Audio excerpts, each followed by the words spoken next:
The following day, the National Majlis Amla of Majlis Ansarullah Holland had the opportunity of a virtual mulaqat with Hazrat Khalifatul Masih V, Ayyadallahu Ta'ala bin Nasr al-Aziz.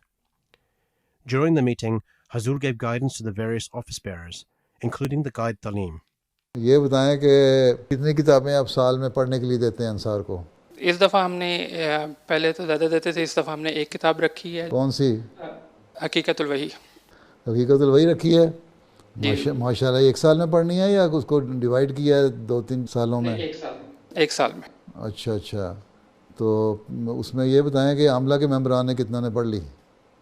پہلے گھر سے شروع کریں نا، گھر آپ کا عاملہ ہے. یہ بتائیں عاملہ کے ممبران نے پڑھی؟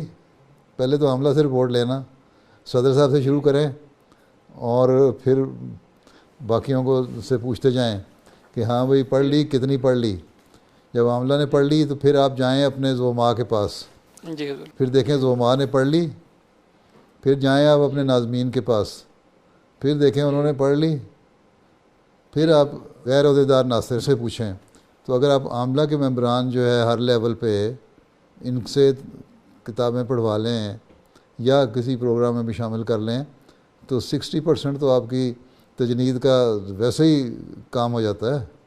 بس آپ کی عاملہ جو ہیں مختلف لیولز کی اگر وہ ایکٹیو ہو جائیں تو 60% کام تو آپ کا ہو گیا. وہ مسئلہ ہی نہیں رہتا. مسئلہ یہ ہے کہ ہم صرف گھر بیٹھ کے آرڈر کر دیتے ہیں خود پڑھتے نہیں. آپ نے کتنی پڑھ لی ہے؟ حضور تقریباً 70% پڑھ لی. اچھا. جو پہلا شروع کا حصہ ہے اس میں کیا مضمون ہے 50-60 صفحوں میں؟ اس میں حضور کے جو وحی کی حضور نے اقسام بیان کی ہیں. خوابیں دیکھ کے زیادہ خوش نہ ہو جایا کرو. اصل چیز نیکی ہے، تقویٰ ہے. ہاں خلاصہ یہ ہے اس کا. اچھا یہ خیر بہرحال آپ اپنے جو قائدین ہیں ان سے رپورٹ بھی لیں کتنوں نے پڑھی، پھر زوما سے لیں اور ناظمین سے لیں، اور اگر کہیں منتظمین ہیں تو ان سے بھی لیں. جی حضور.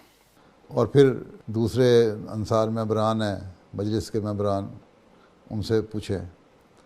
اور اپنے ہر لیول کے اوپر آپ کا جو ناظم تعلیم ہے اس کو ایکٹیو کریں کہ وہ رپورٹ دیا کرے پتہ کر کے. ہاں جی حمید صاحب، are you okay? I'm all right, alhamdulillah, Hazur. اچھا.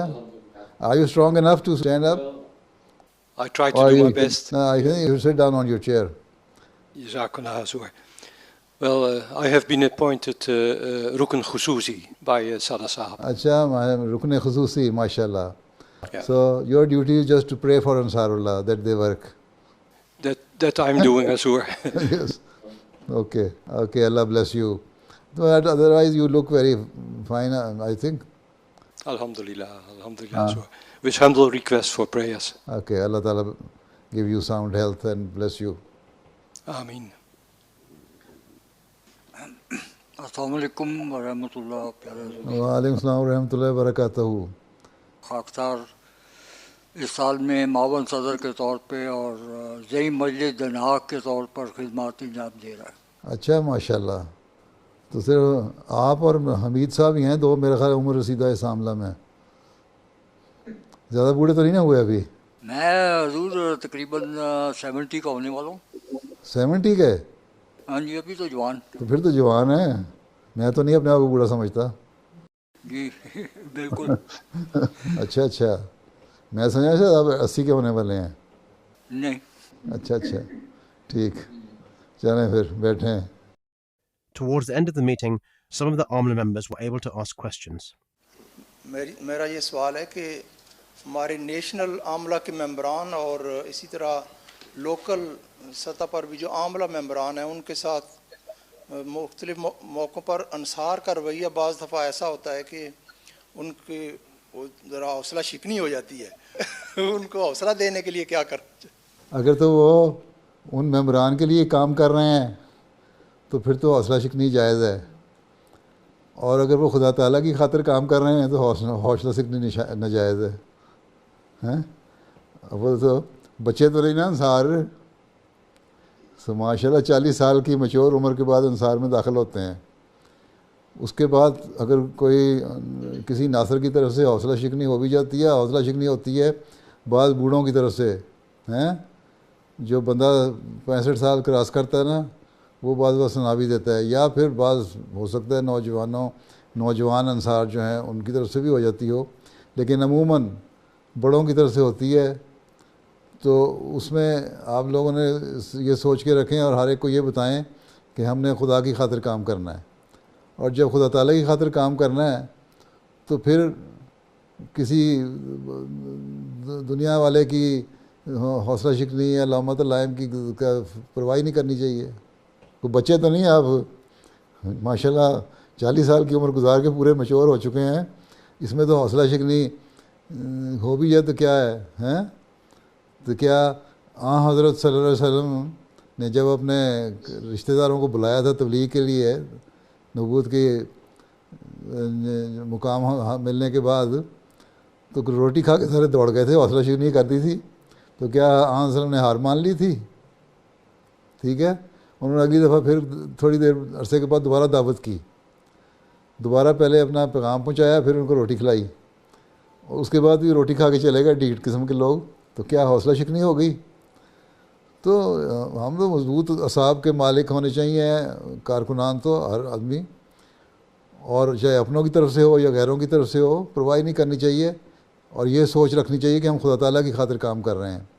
جب خدا تعالیٰ کی خاطر کام کر رہے ہیں تو پھر کسی انسان کی تعریف یا بدتعریفی کا پرواہ نہیں کرنی چاہیے۔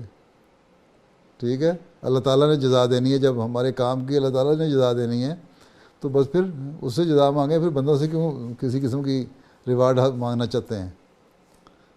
ٹھیک جی پیارے، ہمارے جو تعلیم کا پرچہ ہے اس کے بہت کم رسپانس آتے ہیں، آلموسٹ 10% رسپانس آ رہا ہے، اور عاملہ کی طرف سے بھی نہیں کوئی اچھا رسپانس آتا۔ پہلے تو عاملہ سے شروع کریں نا، عاملہ کی طرف سے اگر نہیں آتا تو صدر صاحب سے کہیں ایسی عاملہ ممبران کو عاملہ سے نکالتے ہیں۔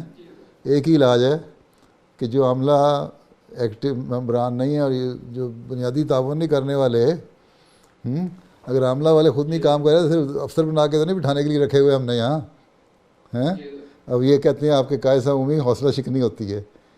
اب حوصلہ شکنی اگر آپ لوگ 100% کام کر رہے ہوں، اپنے اندر پرفیکشن پیدا کر لیں، اور دنیا کو پتہ ہو، ممبران کو پتہ ہو، انصار کو پتہ ہو کہ ہمارے جو عہدے داران ہیں وہ کام کرنے والے ہیں اور بڑی دل جمی سے کام کرنے والے ہیں، اور جو جماعتی حکم جو آتا ہے اس پہ خود بھی تعمیل کرتے ہیں، اگر ہمیں تعمیل کروانے کے لیے کہتے ہیں تو پھر وہ تعاون بھی کریں گے اور حوصلہ شکنی بھی نہیں کریں گے۔ جب یہ احساس پیدا ہو جائے کہ خود تو کام کرتے نہیں، بد اعتمادی کی کیفیت پیدا ہو جائے کہ عاملہ کے ممبران تو کام کر نہیں رہے، ہمیں کہتے ہیں پرچہ حل کرو، خود انہوں نے پرچہ نہیں حل کیا ہوا، تو پھر اس کے بعد حوصلہ شکنی نہ کریں انصار، تو پھر کیا کریں؟ تو اس لیے ایسے ممبران جو تعاون نہیں کرتے، جماعتی کوئی بھی پروگرام جو آپ دیتے ہیں ایک ناصر کے لیے، اس میں اگر عاملہ ممبران نچلی سطح سے لے کے مرکزی سطح تک اگر تعاون نہیں کرتا تو صدر صاحب کا کام ہے وہ مجھے لکھیں کہ یہ تعاون کرنے والے نہیں ہیں، اس لیے ان کو ہٹا دیا جائے، اور ان کو بتایا جائے کہ تمہارے میں یہ کمزوریاں ہیں، اس کی وجہ سے تمہیں ہٹایا جا رہا ہے، تاکہ ان کو احساس بھی پیدا ہو کہ صرف عہدہ لینے کے لیے عہدے دار نہ بنے بلکہ خدمت کرنے کے لیے بنے۔ اور جب اس طرح کی سوچ پیدا ہوگی تو قائد صاحب عمومی کا سوال کا جواب بھی مل جائے گا، لوگ پھر تعاون بھی کریں گے کیونکہ اعتماد کی فضا قائم ہوگی۔ ٹھیک ہے، پہلے اپنے گھر سے شروع کریں، میں نے پہلے آپ کو کہا تھا کہ گھر سے شروع کریں، باقی کام خود ہی ہو جائے گا۔ 60% کام تو میں نے کہا تھا آپ کو ہو جاتا ہے اگر آپ کے عاملہ ممبران تعاون کرنے والے ہوں۔ جی حضور۔ ٹھیک ہے جی حضور، جزاک اللہ۔ چلو صدر صاحب، اللہ حافظ و ناصر ہو۔ السلام علیکم ورحمۃ اللہ وبرکاتہ۔